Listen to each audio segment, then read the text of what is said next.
Yeah, coming to you live from the Northwest. I got my man right here. You already know what it is. If you know who he is, then you know that this guy's one of the coolest fucking guys repping fucking Northwest heavy. My man right here, Mohi The Botanist, aka Jerry. How you doing today, man? We're doing good, people. We just out here driving around, living life right now. Yes, we're driving around right now because I scooped up the homey and we're going straight up to my show up in Ellensburg. This show is going to be pretty dope because it's the first time I'm hitting the stage this year. I was supposed to do a show in Hermiston, but it got canceled. So this is actually the follow-up to that. And then after that, I'm probably going to do a show in Sela next month, but I haven't confirmed that. Definitely working on something in Vegas, too. So I'm going to have to keep you guys posted while I'm on my way to do that. But today, specifically speaking today, I got my man Jerry up in the house. And it's such a good time whenever I see Jerry. Positive vibes always. This is a man right here who literally has gone through a lot of things in his life, but he never lets it affect his output. He's always out here representing for all the people who are dreamers, artists, pushing the culture in the Northwest. And I want my man right here to kind of brief me a little bit about what he's been working on and what he's been up to. So lately, it's been a little different. I've been working on streaming, which is kind of weird. I'll be gaming it with some friends now and then. I'm still writing. I got a couple tapes that I'm working on myself, and I'm hopefully going to work with a couple other people that I know around. Probably Ali Nav told me to send him a couple. Oh, there you go. Couple vocals, see what he can do with them. Shout out to Pasco Nav. Shout out to Pasco Nav. And Homeboy Goody was performing too. Oh, for he real? told me like if there's ever anything that I could get him on, he's like to hit him up. Oh, damn. Okay. Told me the same thing, like if he ever finds a beat that he feels I could get on, he'll hit me up. So seeing him over there too is gonna be pretty dope. Yes. It's gonna be lovely, man. There's gonna be some people that I know too that are gonna be at the show. As far as putting your music together, what are some of the key influences that you look at, or maybe even like vibes that you look to kind of create before you jump in the booth? So it's definitely weird for me trying to like pick a vibe to focus on and work on for music. Mm-hmm. Even when I'm like out and about, like my playlists are never like just one set thing. Like it'll go from West Coast gangster hip hop to some R&B, or even some like bluegrass folk music, or even some opera.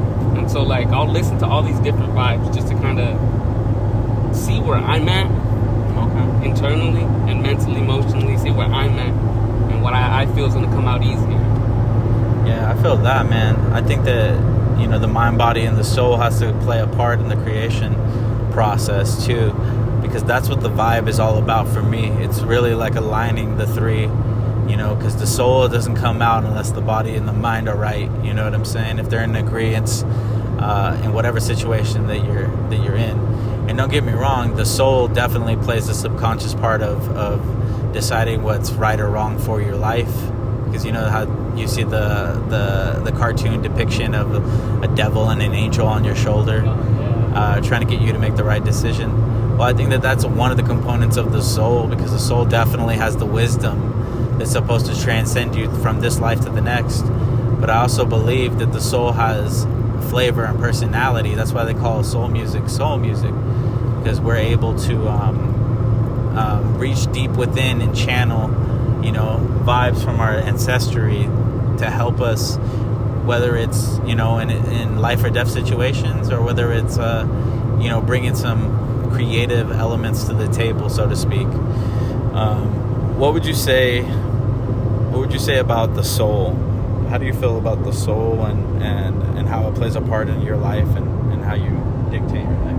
I think a lot of people are kind of scared in today's age to kind of let their soul show like that, being their personality, being who they are, being the individual that they are. Like, it's hard for someone to try to continue to be an individual when society's out here breeding us to kind of just follow along as sheep. Mm-hmm. And so we're all over here scared to show who we really are.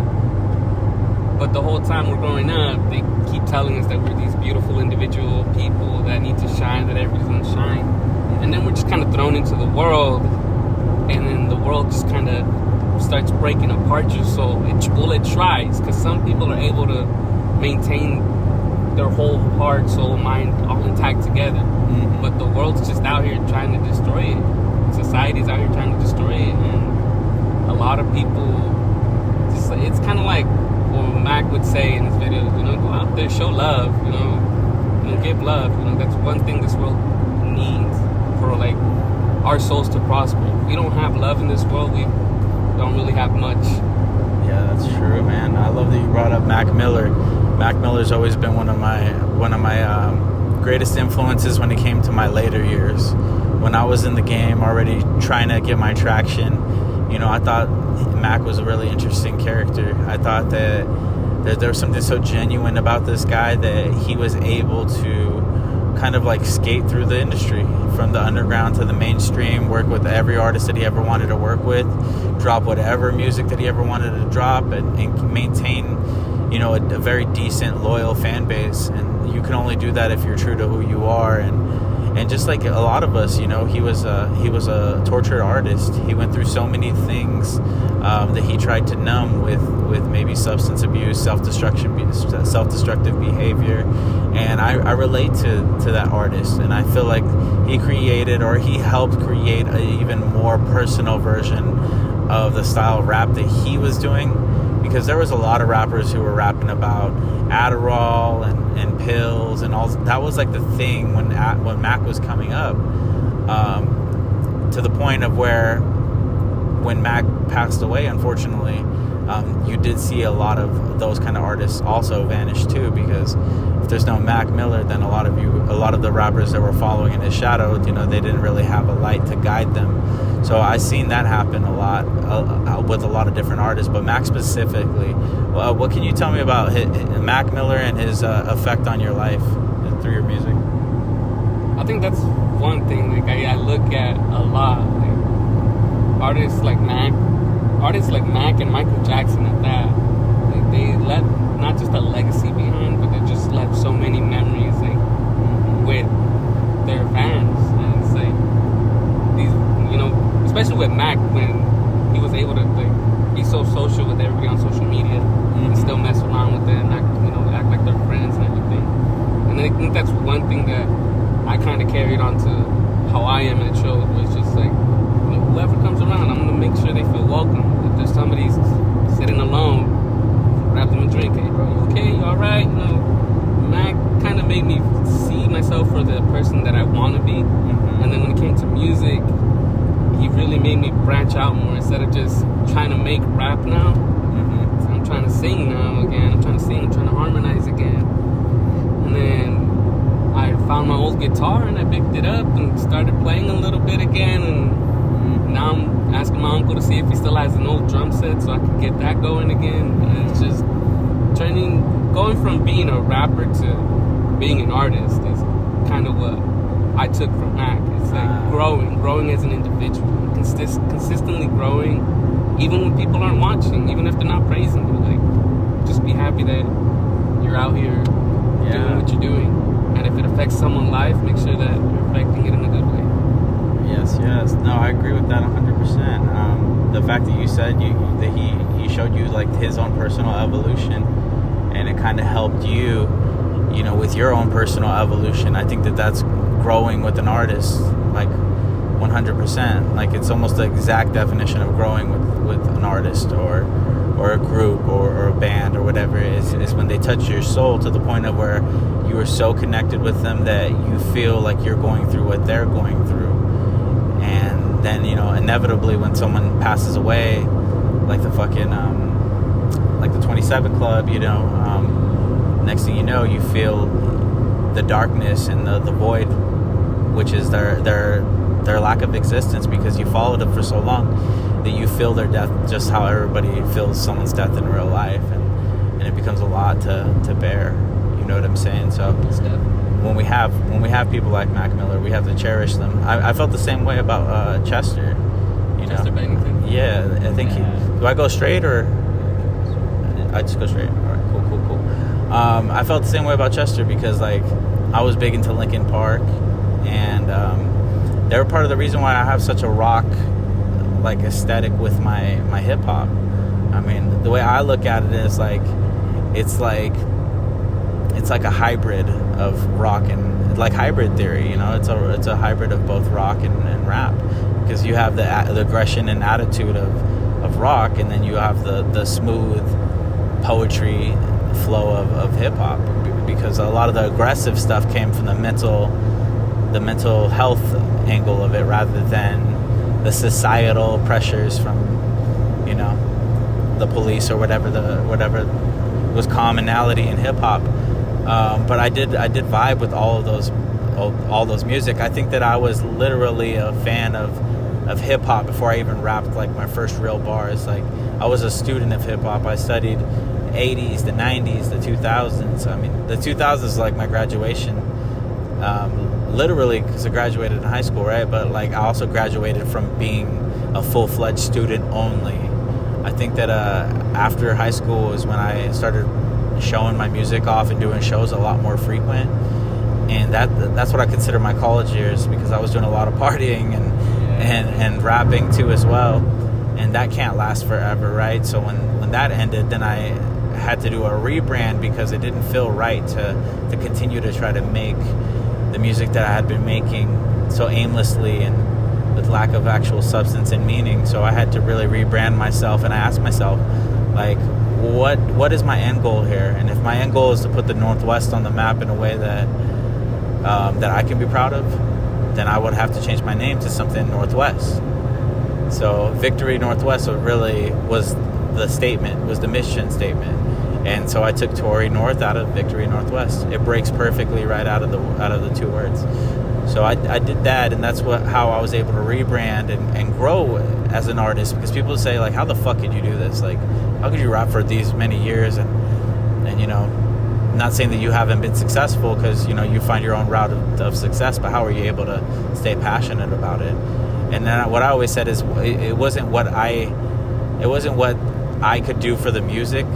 It was what the music always did for me. You know what I'm saying?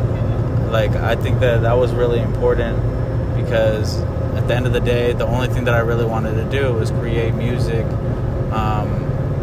and get my word out for the Northwest, and the lyrical driven hip hop that I make, and not really give two fucks about what was going on outside of the Northwest for a while. I mean, for the most part, I was definitely really inspired by the East Coast, but the West Coast was definitely a huge influence too as well. When we speak about the East Coast and the West Coast, do you have an era of music that you could say was like your favorite era when you were growing up? You know, it's weird. Like, it's weird, like being a rapper and like saying this, but I like the boy band pop era a lot. Okay. Because and people don't get why, but it's because there was a formula then that was working. Yeah. And it continued to work for other people. Yeah. Like, they saw the boy band thing was working, and they're like, boom. You had O-Town, you had 98 Degrees, you had, you know, all these other boy bands popping up after Boyz II Men, and before Boyz II Men, there was somebody else. There was another major group. And I feel stupid not knowing the name, because I was just watching a movie about it. Are you talking about New Kids on the Block? Or are you talking about New Edition? New Edition, yeah, New Edition. So once they found that the formula was working, they started consistently just copying it, rebranding it, copying, rebranding, you know, pasting. And I think that's one thing that rappers are trying to do, copying other rappers and trying to grow off of them.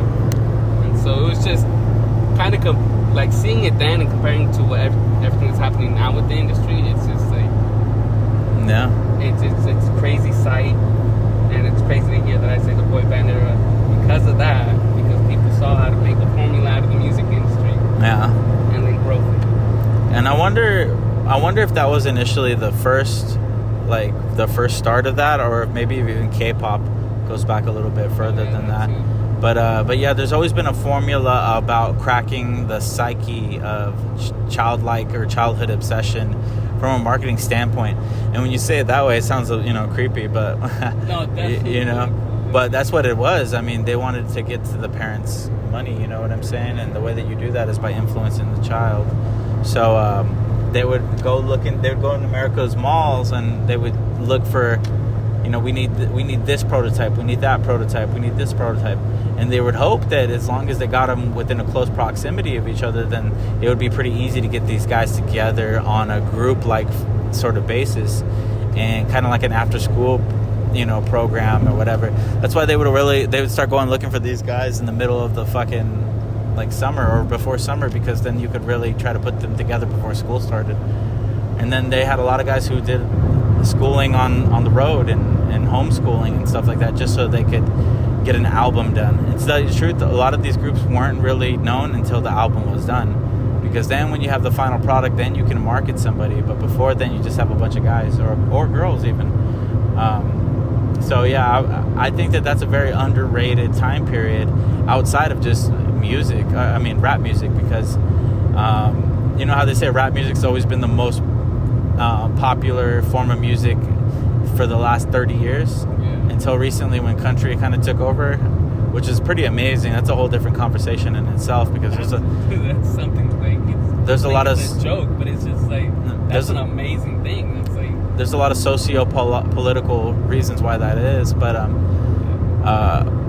the point I was trying to get to is that pop music has always been able to sit at the same table as hip hop, even when hip hop was dominating and creating, you know,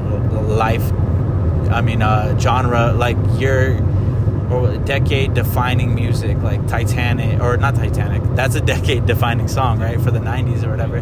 But hip hop had their own versions of that, like, you know, Bling Bling, Back That Ass Up, It's All About the Benjamins, fucking Can I Get A, you know, like all the songs that are played on old school hip hop, you know, like they really represent and reflect the time period, which is now long gone. And outside of that, it's like we only have the remnants of what that time period was. And it feels good, but it's really nostalgic to even like think about that era, because it's like an uncle that you used to love that passed away, or you know what I'm saying? Like that's what hip hop really has become. And a lot of our memories that we have with really good hip hop is associated to maybe family members that are no longer here. So that's another part of it that people don't talk about, is that deeper element, that deeper component. You know, when I first started listening to hip-hop when I was a young kid, I mean, I was probably like 3 or 4 years old reciting lyrics. And I was rapping, you know, G-Thang, Snoop Dogg, West Coast, you know, Cypress Hill. Because that was what was on the radio at that time. But let's go back to the boy band thing. I think something's interesting about that is those dudes were like hotter than plutonium. Like just bigger than everything on Earth, right? They had access to every single thing on Earth. Sponsorships. Literally. Shows, if they wanted to, they could have came out with a Nike fucking beanie or a jacket or something, right? They could have been Drake right now. Yeah. But did you think it was interesting when Nelly was the first rapper to go to maybe even one of the only ones to go into that boy band world and jump on one of their songs? There was a song called Girlfriend when Nelly had he had two show-stopping fucking verses on that joint.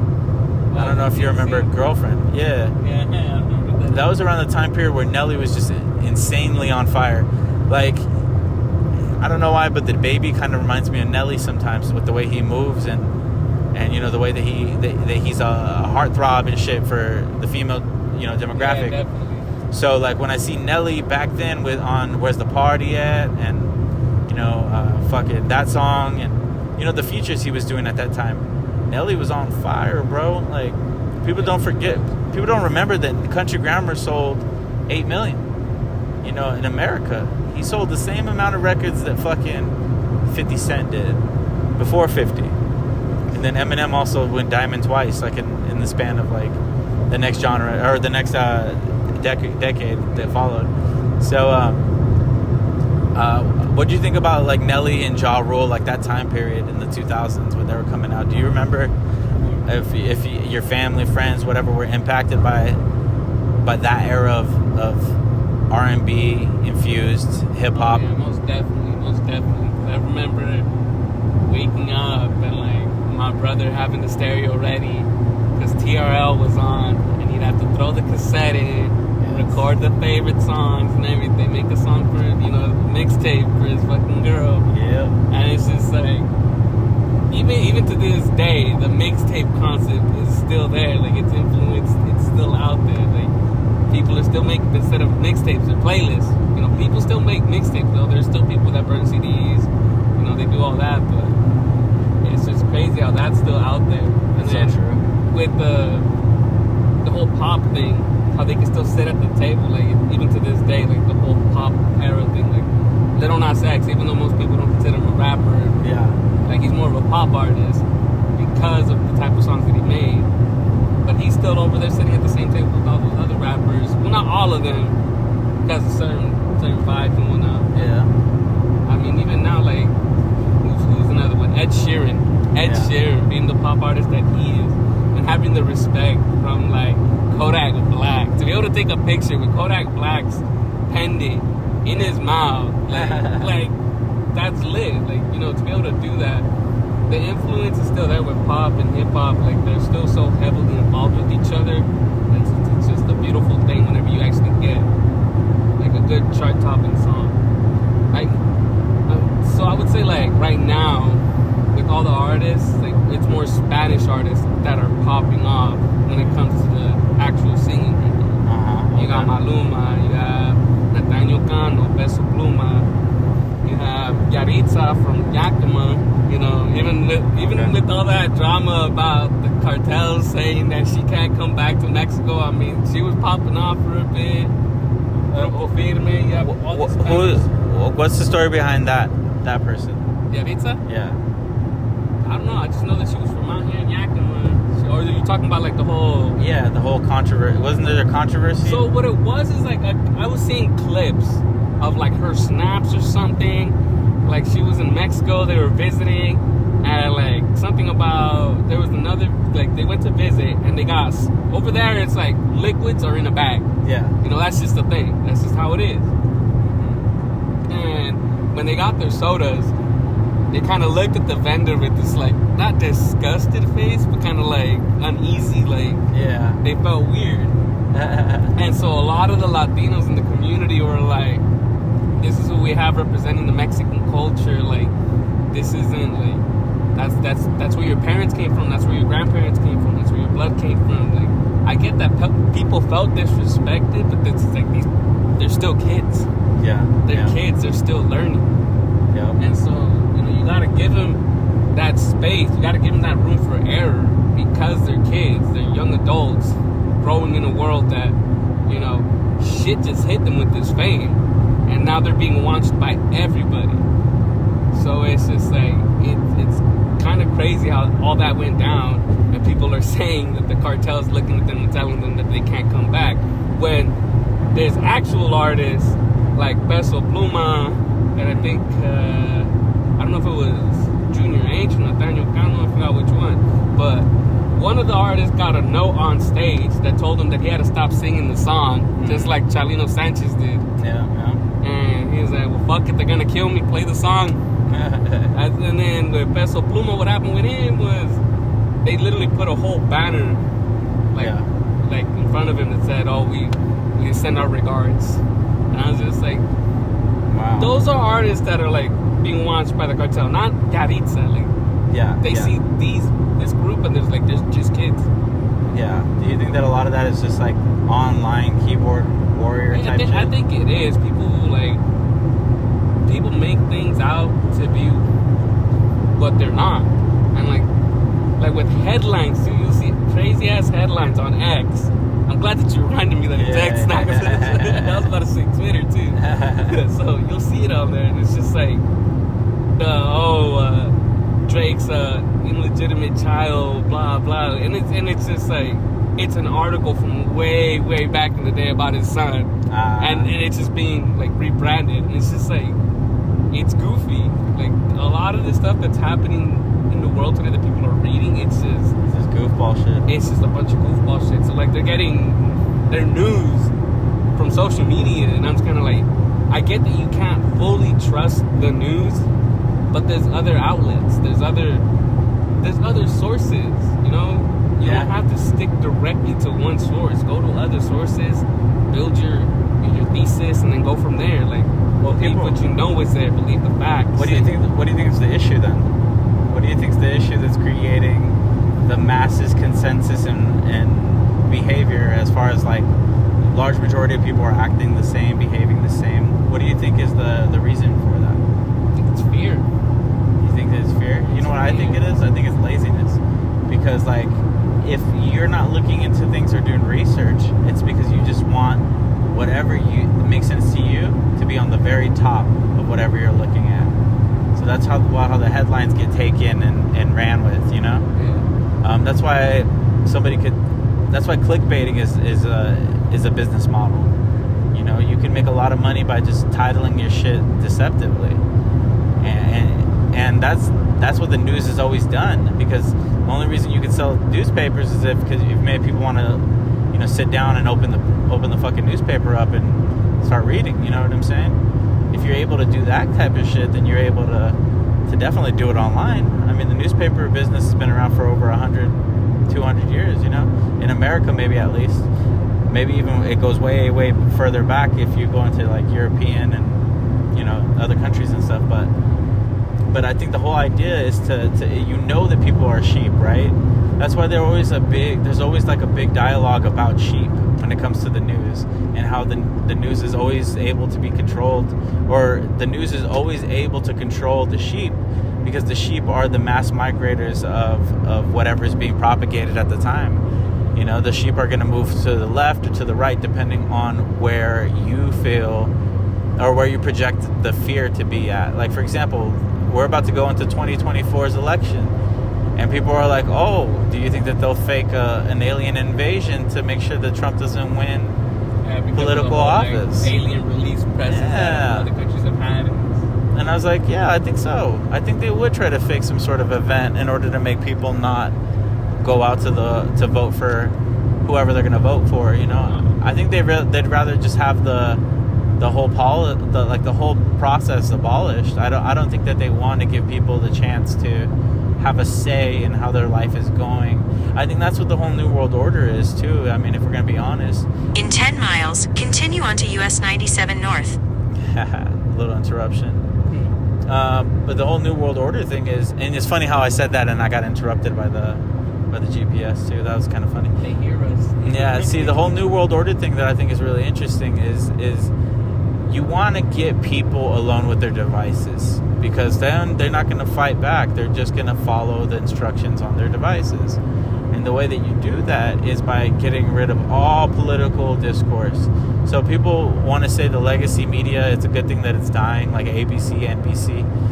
Well, it's not a good thing that it's dying, because before we used to know where the gatekeepers were, right?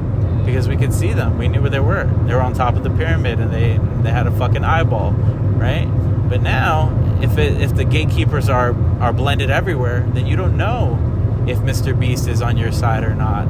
You don't know if Joe Rogan is on your side or not. You don't know if Elon Musk is on you. You see what I'm saying? Yeah. It's like before it was the people versus the institutions that wanted to control the world, right? Well, what happens when the institutions that want to control the world also fucking transform into all the content creators, and there's like an invisible game that's being played? I think that's what the future is really going to be like. It's going to be like a lot of like watch groups and things that are disguised as regular, everyday sort of thing, you know? We're going to have whistleblowers that are working against the people as opposed to with the people. But see, I don't want to get all doom and gloomy, but I say that, but I always take it there, subject matter-wise, but because that's where I feel like interviews go where they're supposed to go. Yeah. You know, when you're holding a podcast or something. No, like, definitely.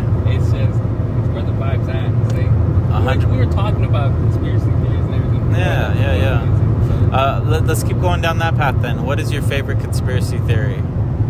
And why? My favorite conspiracy theory? I feel like I'm saying, like, just like I'm saying, like, the whole flat earth thing. Because I don't believe in it, but then I see their arguments, and like, I'm like, it makes sense to an extent. And I try to disprove it, and I can't disprove it because I don't have the facts. I don't have, I'm not a scientist. I'm not someone who can be like, yo, here are the facts. Even though I've been fed the facts, or I've been told that I've been fed the facts, you know, like, it's just, the whole flat earth thing is a crazy ass concept. Well, you see, like look at the hills. Like right now we're driving, right? Look at the hills and look at how you see different elevation. You see different like contour, different textures. You can see where water used to probably go down some of the hills to carve it out, right? Yeah. Well, there would be no up and down trajectory as far as like water's path going up and down hills if the earth was flat. And the reason why that is because the earth needs to be round in order for everything on earth to kind of follow its contour and its texturing. That's why rivers go downstream, and like there's a whole bunch of like natural facts that go into why the earth is not flat. But you see, the problem is that these aren't taught to you in school. These are things that you have to pick up on the side of actually learning some other stuff. So it's not necessarily the easiest thing to grasp immediately. But what I think is interesting is that conspiracy theorists aren't really, they're not all about being proved wrong in any sense. What they want to do is they want to meet other people who are like-minded. Like, that's the whole game for conspiracy theorists. Like, they just want to find somebody who believes in the same shit that they do, so they can feel emboldened, they can feel more empowered, because they found another person. Isn't there like a psychological thing about that though? Like, yeah. Like something that just doesn't actually work. Well, it's kind of like cult.